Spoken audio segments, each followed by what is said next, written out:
Hello. So I'm going to look right at you this morning and talk to you. It's Saturday morning. We went to a yard sale and I did a little video. And you know what? I found out why some of those videos sound bad. If you put them in slow mo, it sounds like a bunch of growling or something. It's terrible. It sounds awful. So the one I did was terrible. So I had to delete it. She was a cute girl named Katie, and she had a yard sale up in the Knobs, and we had went there yesterday to the Knobs where they had a in a subdivision, and so hers was the only one that was open. I tell you what, people are not opening up in this heat. It's just terrible. So I got one little light here from Amazon. Seems to be working pretty good. So James and I did go running, and I haven't been down to the thrift store. I did go on Amazon this morning, and here is my verse for today. And I remember this verse when I was very young, and I started putting it into practice, truly. And it's in the King James Version. And it's, but I say unto you, love your enemies, bless them that curse you, do good to them that hate you, and pray for them that despitefully use you. For if you love them which love you, what reward have you? We don't say where it's at, but that is one, because from that, I just, when people were mean to me, I just started praying for them. And you know what? It really worked. I mean, I had one neighbor that was lived behind me, and she wasn't a Christian, and she moved here about the same time we did, and she had 4 kids, and I was close to the girls. They were sweet, but those boys were just meaner than little. They were delinquents almost. I mean, they about the same age as my twins, and they were so mean to them and my girls. And one day they was throwing rocks at them, and I've told this before, gravels, and just both of them. See, they had their backyard. Uh, it joined our backyard, and my kids was out in the backyard playing, and Gary and Danny started throwing gravels at Karen and Kathy, and I told them, I said, y'all cut that out, and because I caught them, and they said, oh, we wasn't doing nothing. I said, well, if you keep that up, I'm gonna tell your mom. They said, I'm gonna go tell your mom you're bawling us out. I said, well, go tell her. So they went and told her that I was being mean to them, and she came out and she was madder than a hatter. She said, don't you be don't bother my boys. They're good kids. And she just was cursing at the top of her lungs and terrible. And I was just a young mother. I mean, Kathy and Karen was only like 12 years old, and that's about the same age of the boys. One of them ended up as a state trooper, and the other has been on the council in New Albany. But her name is Laura, and she's moved away, far away, and she don't watch my YouTube. But she is a sweet woman now, and I will say she's saved. And so while she was hollering and saying bad words at the top of her lungs, I lifted my hands toward heaven and started praying as loud as she was hollering bad words. I didn't know what else to do, and I thought, I'll do what they say, pray for them that despitefully use you. So I just held my hands up to the Lord and said, Lord, bless her, save her, Lord. You love her too. And just prayed for her, Lord, let her get to know you. And I just prayed as loud as I could for her as she was hollering, carrying on. Well, the years passed, and then she started speaking to me over the fence because I had to put a fence up earlier because those boys are so ornery. And so we got to speaking over the fence and kind of, got over that. So one day there was a little kitten that come, I don't know where it come from, just a little stray kitten. And she liked cats and dogs. She liked those big dogs. And she had several. Fact is, there's a graveyard. When she moved away, there was a big graveyard with rocks around it where she had buried her dogs in the past. But this little kitten was coming, and I couldn't keep another cat. I had cats already, so I've always had cats, even when I was a little girl. So I picked that kitten up, and it was as sweet as it could be. And Laura happened to be in her backyard, and I said, "Come here, Laura." So she came over to the fence, and I just handed that kitten over to her. I said, I got a present for you. And I gave her that kitty cat. And she said, thank you. And she took that cat home with her and kept it for years. They live a long time. This morning, Big Tom is out, but those other kittens, they are pistol. That's what we say about something that just keeps you entertained. They have decided that they love the breezeway over at James's house. So when we get ready to go to bed at night, they have now, when they get ready to go to bed, they go to that door and wait for me to open it so they can go to bed.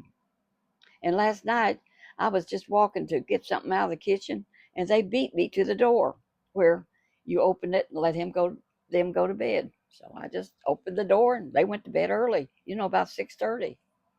That's a blessing because it's peaceful. They don't get in your lap then and want to be petted and loved on all the time because they get quite demanding. James's cat gets up on his chest though, and he says she just purrs like crazy, and that just means they love you and they're so happy to be on you. And of course, that other little one, if I take a nap now, I'll let her sleep with me during the day. And James is taking a nap this morning, and yesterday, this is important. I did not get to go to the Methodist thrift store, and it was closed last week. And I am looking for another little belly pillow ever since I was pregnant with Kim. And she was the meanest pregnancy I had. Even though I had twins, they were not. Kim would get in a hard ball if Buddy so much as kissed me. And that's a fact. I never saw a young'un that didn't want her mommy and daddy hugging and kissing some, but she did. She would just, ha, right in my womb, right in my stomach. She would get as hard as a rock.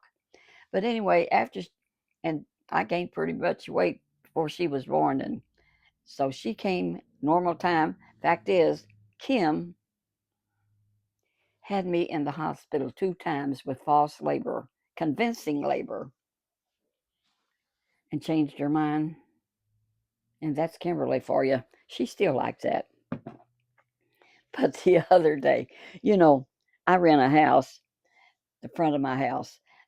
It's a duplex, and I'm in the rear. I'm changing the subject, but it's still about Kimberly. I'm going to get a belly pad, but let me finish this first before I tell you about the other.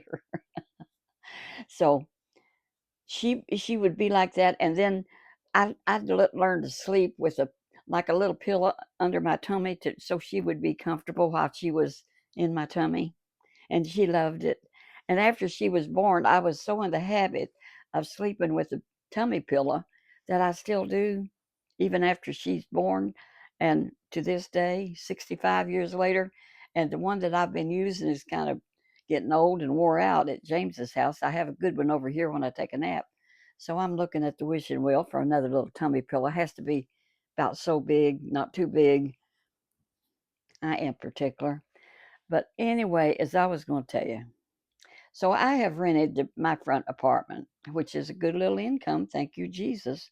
Who would have known that someday, when Buddy and I went on the evangelistic field in 1980, and we built a little apartment in the rear so we would have a place to be when we came home, because I had researched about being on. I need a brush, and I don't see one anywhere. That's sticking out.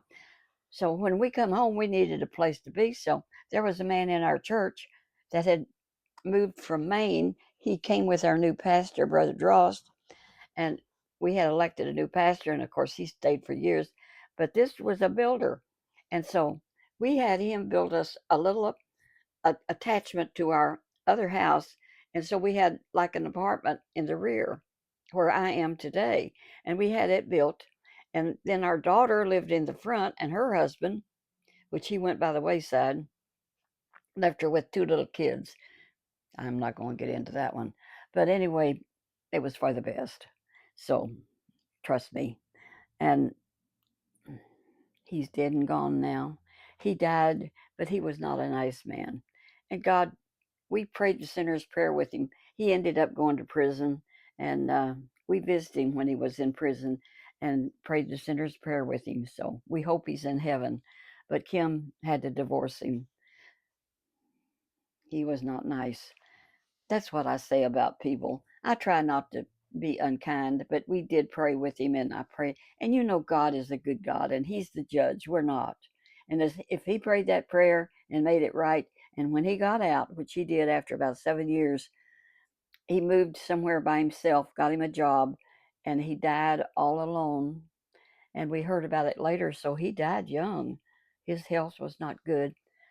Okay, so now I'm getting back to this other story. So I rent the front to a man that's and his daughter, because he was a widower, and he had a 16-year-old daughter, and now she's went to college, moved out, and she's gone.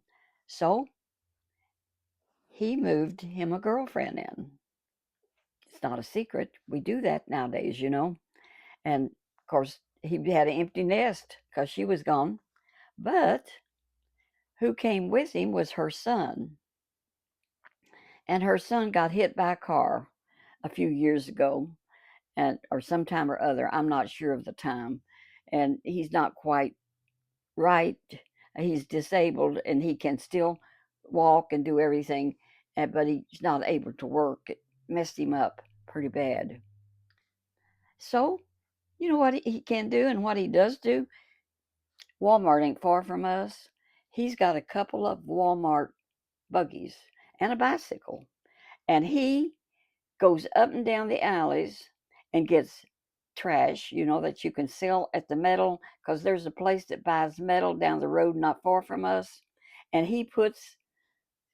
he'll have two baskets from the Walmart going down to sell it. And he stays busy doing that, and it gives him something to do.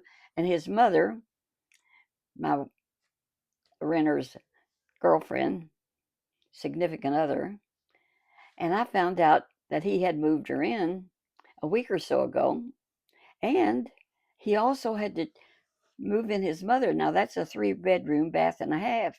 So it's a fairly good sized house. That's where I raised my kids. So, and it was good until we built this apartment because, like I say earlier, we researched this that when you're on the evangelistic field, you need a place to be when you get home.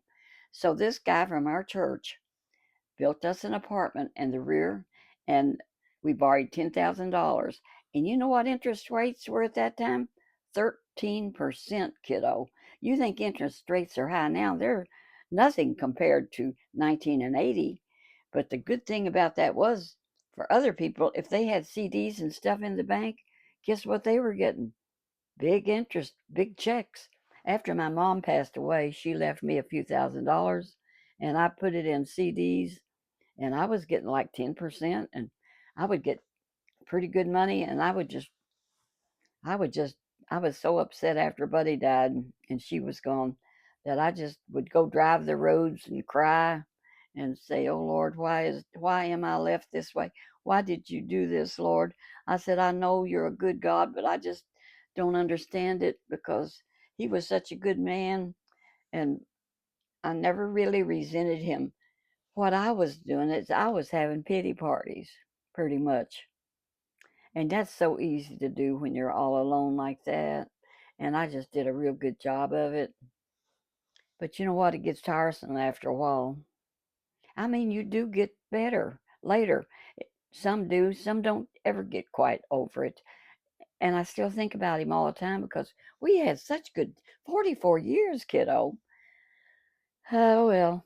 And he's been gone a long time. And he had a dream before he passed away. He had a dream that he was going to graduate. And he told me, he said, "Honey, I don't know, but I think the Lord's going to call me home." And I said, "What a silly dream, you know?" But it was true. A year later, he was gone. He didn't know he was going to have esophageal cancer and hopeless. And it took him out of here fast. And when we found out it couldn't be fixed, we cried together. And I cried a lot afterward. And I used to walk around the apartments where I live next door to and say, This world is not my home. I'm just a passing through. My The angels beckon me from heaven's open door, and I don't feel at home in this world anymore. Oh Lord, you know I have no friend like you. If heaven's not my home, oh Lord, what will I do? The angels beckon me from heaven's open door, and I don't, can't feel at home in this world anymore. And that's the way I felt. I thought, Lord, call me home too, because I'm ready to go anytime you want me. I mean, I don't want to be hurt or killed like that, but, just let me go to sleep and go on. But I got over it, and it took a while because even being a Christian, you still mourn a lot. It's not unusual. And I think about all those people down in Texas that lost their loved ones.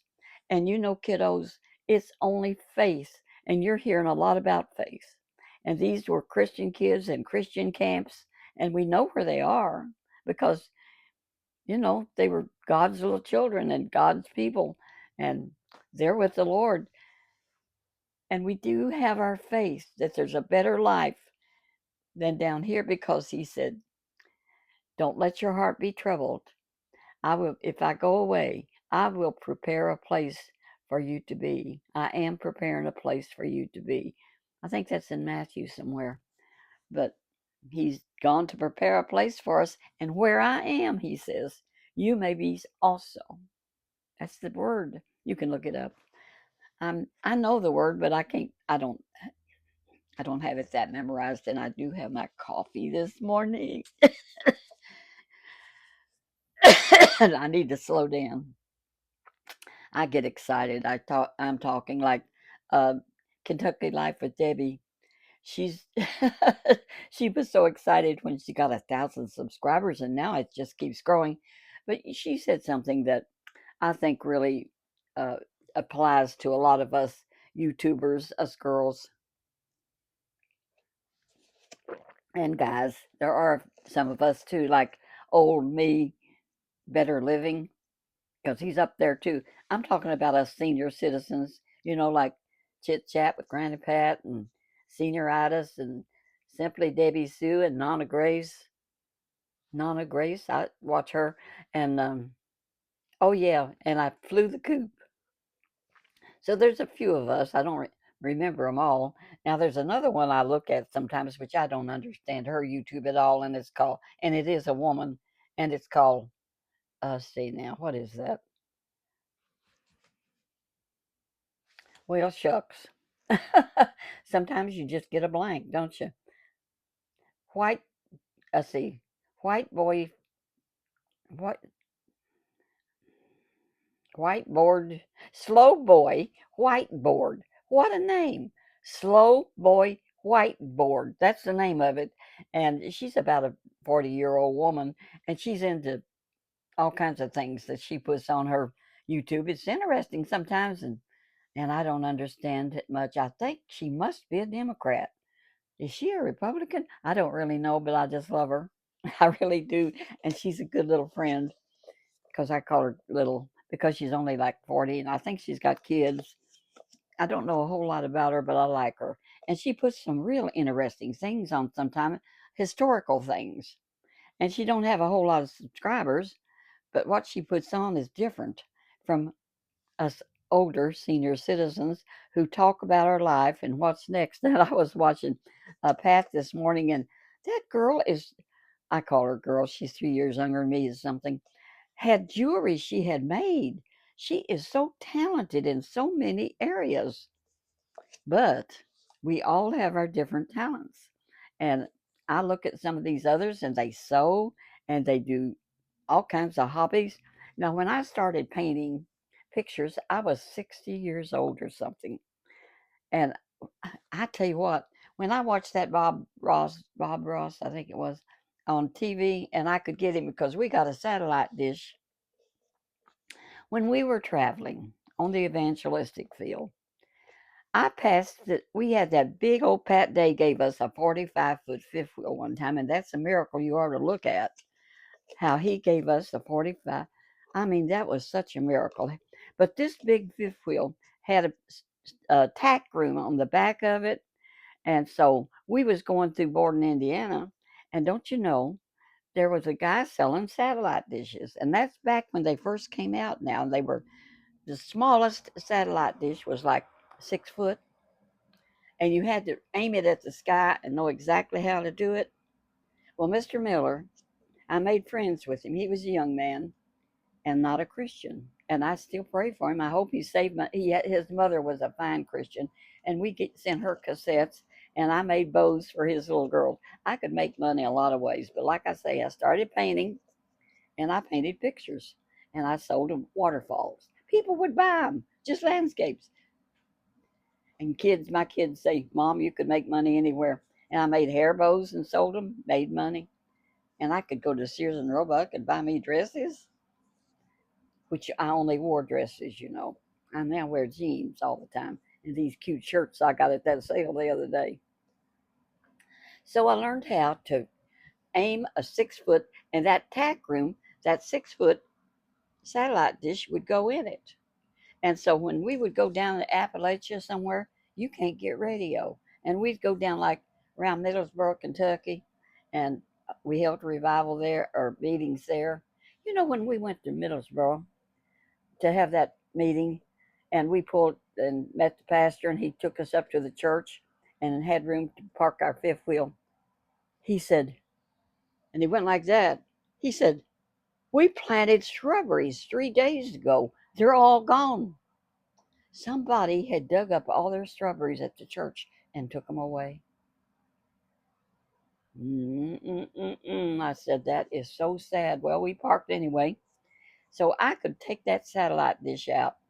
Buddy, I call him James, Buddy, because they so much alike. So Buddy would take it out and put it. It was on a stand, and set it on the ground, and I could aim it at the sky. And back then, satellite was free. You didn't pay monthly bills. You could tune in any of them free.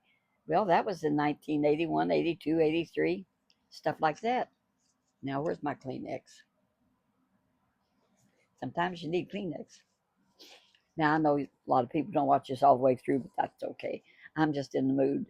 James is taking a nap, and we're going down to the thrift store, and I'm going to find me a little belly pillar that I have to have since Kim is here.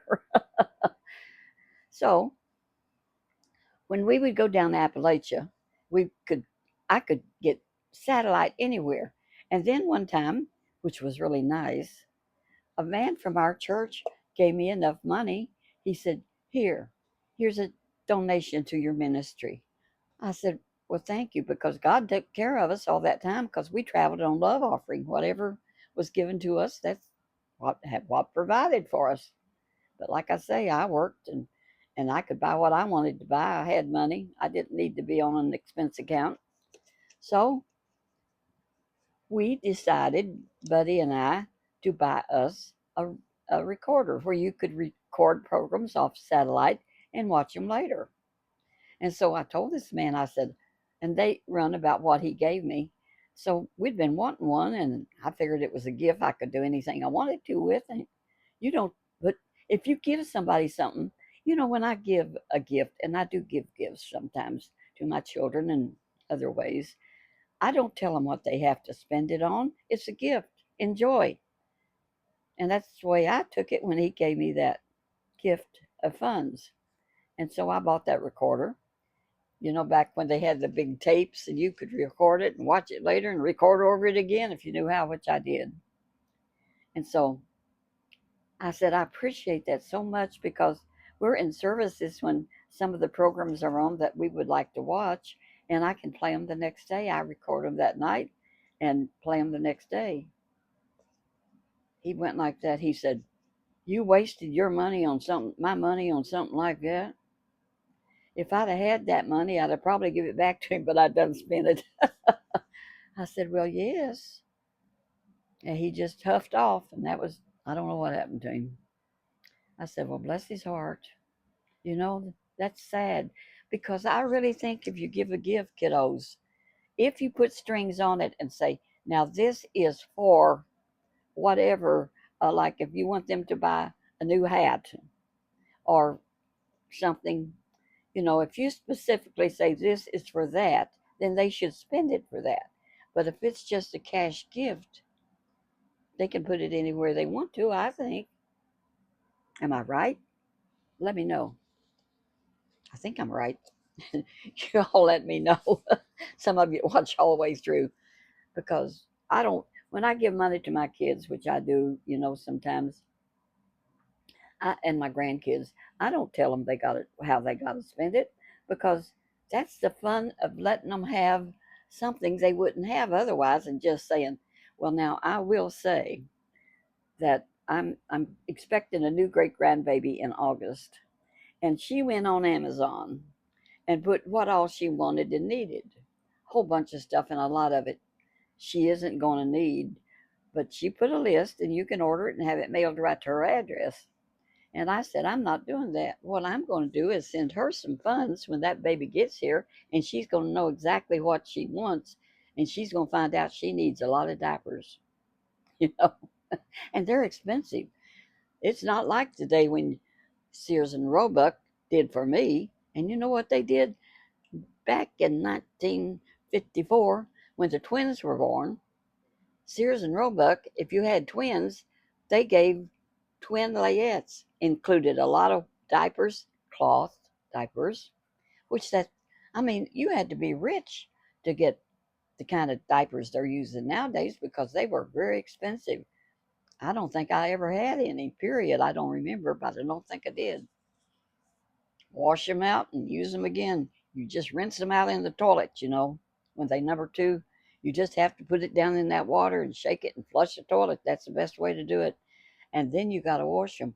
But thank God, when I was in California and I didn't hardly have a pot to pee in, I managed to buy me a wringer washer. The kind that you could plug in the wall and it would run. And I could heat, I had two tubs and I could heat my water and pour it in and wash them in the washing machine, and it had a wringer, and you could run it through. And I had a clothesline. Everybody had a clothesline now. Even though I lived in an apartment complex, there were clotheslines, and so you take your they didn't steal your diapers and stuff like that. When I moved home to Indiana, and we moved into cheap housing, you know, for poor people, me and Buddy moved into that, and my daddy had made me some quilts, two beautiful quilts, and we had clotheslines, and I put my quilts out and went downtown to get something, and when I came back my quilts were gone. And I told Buddy, I said, we're not living here anymore. This is not for me. And so he had got a job in a bakery, and the guy that owned the bakery had an old uh, shotgun house which went straight through 4 rooms. You could shoot a shotgun or a slingshot or anything, they'd go all the way through, and the roof was falling in. It was like 3 foot off the ground, and in the wintertime, it didn't have a hot water heater. And if you wanted the electric keep running, sometimes you had to put a penny in the fuse box to keep it connected. But I had a washing machine, and I heated my water on the stove. I had one cabinet, one kitchen cabinet, which was movable. You can buy them now. They call them Hoosier cabinets. Like you can put your flour in the one side. And so all my dishes were in that. I didn't have very many dishes. And the kids uh, have their little bedroom. Karen and Kathy. Kim was not born. I got pregnant while I was there, and she was born. I I think she was born there. Yeah, it's been 65 years. She may be 66. Let's see. She's 4 years younger than Karen and Kathy, and they're 71.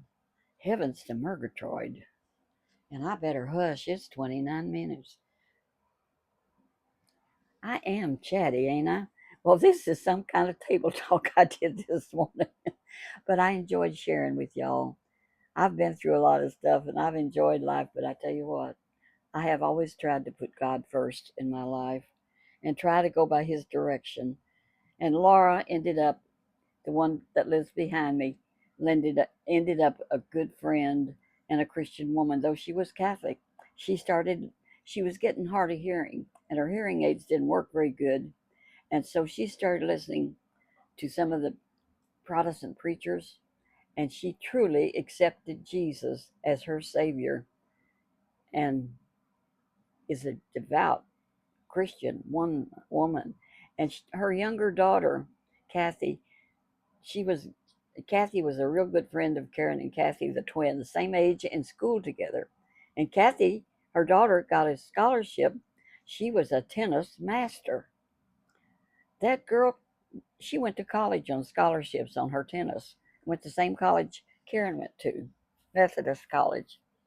And so Kathy moved to Missouri, and her mama moved out there and is with her because her husband died. Laura's husband died, and she's a widow woman, and she's 4 years younger than me, and her knees gave out, so she's in a wheelchair. Thank you, Jesus, I'm not in a wheelchair yet, or hope I never will be. But James bought that thing you can ride around on with a battery in it, and somebody said, "You could ride that." I don't want to ride that. I'm trusting the Lord. He bought me one time, and I'm going to tell you this before I leave. I had my knee went out on my left leg so bad that I couldn't hardly walk. And we was at a bluegrass festival up in Ohio where they have a long walk. It's like the hotel and then a venue for the bluegrass festival. They're still having it every year. And we went to that and I couldn't my knee was so bad. I was hurting so bad. I couldn't hardly walk down all the hallways you had to get there. And so I just it was so bad. So knowing me, I just prayed for myself. I prayed for myself. I prayed for myself. But anyway, he it didn't get well instantly. Did get well. But Buddy said the next day, he said, not Buddy, James. This was when I was married to James, the bluegrass fanatic. He loves bluegrass. He said when he was 17, he discovered bluegrass, and he said, I could not understand why my parents didn't tell me about bluegrass music and how good it was. They were good Christians, and he's been a Christian since he was a kid. But so there was a like a auction place there, not a flea market, a bit with row after row of houses. And so he knew how bad my knee was, and he said, "Honey, I'm going to buy you one of those walkers that you can sit down on and you can push and it'll help you." And so he bought me one. They had them there, one of those you go all the way through. And it was nice. And I used it one time. And I said, "Oh, this is so good, honey." And I could walk through all the hallways to get there. And next night, my knee was not well. And that is the night I prayed, "Lord, heal me." And I didn't dream that the Lord was going to do it. I didn't feel like my faith was that high. But when I woke up the next morning, honey, nothing. I mean, no pain. It was gone. And it's been gone ever since. And that's been 5 years ago. So I said, "Honey, you can take this back and get your money back, or you could sell it." He said, "No." He said, "We'll take it home." So we brought it home. And you know where it is? It's in the garage. He said, "We might need it someday." I said, "I'm trusting the Lord." And it's still in the garage. Thank you, Lord. See, you just don't know what God's going to do. Like I said, my faith wasn't that great, but God still honors just a teeny bit sometimes, evidently. I've seen Him do a lot. And when I pray, I say, "Lord, it's no problem for you to heal one of us if we really need it. It's not a problem at all. You're an almighty God. We serve an almighty Lord and Savior, God, and Jesus is our mediator, and He's the one that did it all for us. So isn't that wonderful? I don't need that thing. Fact is, one of James's friends uh, got to having knee problems and feet problems, and he needed it, and we loaned it to him for several months. And of course, that's been a couple of years ago, and it's back in the garage. And so anyway, his friend got worse and worse and worse and developed kidney troubles, and he's gone. And he left sweet wife they both were devoted Christians, and he's the one that I have told you about before that got saved. He was an alcoholic, and he gave me the testimony of how God delivered him from alcohol instantly, instantly, when he was drinking whiskey every day, plus beer. And he worked for me here and was putting up a light in my kitchen for me and different light, fixing it for me. And he told me, and then when we went to his funeral, there was a girl standing behind me, and I was telling this little lady that I met in line, talked to everybody, how the funeral that we were at, and we were waiting to go up and console. You know how you go up and look at the casket and all, and him laying in it. And his name was Bobby. And so, as we was in line, I was telling her about how Bobby had told me how he was delivered instantly from alcohol, and he didn't tell me how it happened. And this girl behind us looked like she's about 40, 45 years old. She said, I was there when that happened. She said, of course, she was in line to go up to the casket too. She said, when he got up from that altar, because he went to the altar and knelt, and he stood up and he said, God has touched me. I It is strange, he said, but I know that I am healed from alcohol. He said, it's gone. And she said, it was true. She said there was a whole different look about him when he got up from that altar. And I didn't know he was at church when the deliverance happened, and he was delivered because I think demons get in you, that alcohol demon. Well, when them women used to fight drinking and close down bars, I think it gets a hold to people. And I've had alcoholics in my family. I was afraid to take a drink because I was afraid if I took a drink of something, I might turn into an alcoholic. I might just love this and can't quit. So I wouldn't touch it. One time I did taste beer, and I thought I just tasted it because Buddy did some drinking a whole lot when we first got married. When he decided he wasn't going to be a Christian after all for so long, and then I prayed for him for 18 years, and he ends up a minister. Well, you don't know what the Lord's going to do. Hang in there, kiddos. He's a good God. So I've enjoyed talking, and I've went too long. Some of you might listen through, and some of you might not. And I've got my little Amazon light, and it's doing a good thing. It didn't cost a whole lot, but it's doing a good thing this morning, and I don't have to have a lot of light, and it's just one. I'm blessed. Y'all be blessed. And we'll talk to you soon. Whatever happens, happens. Walk that path where Jesus would be pleased with you. Come go with me. Bye bye.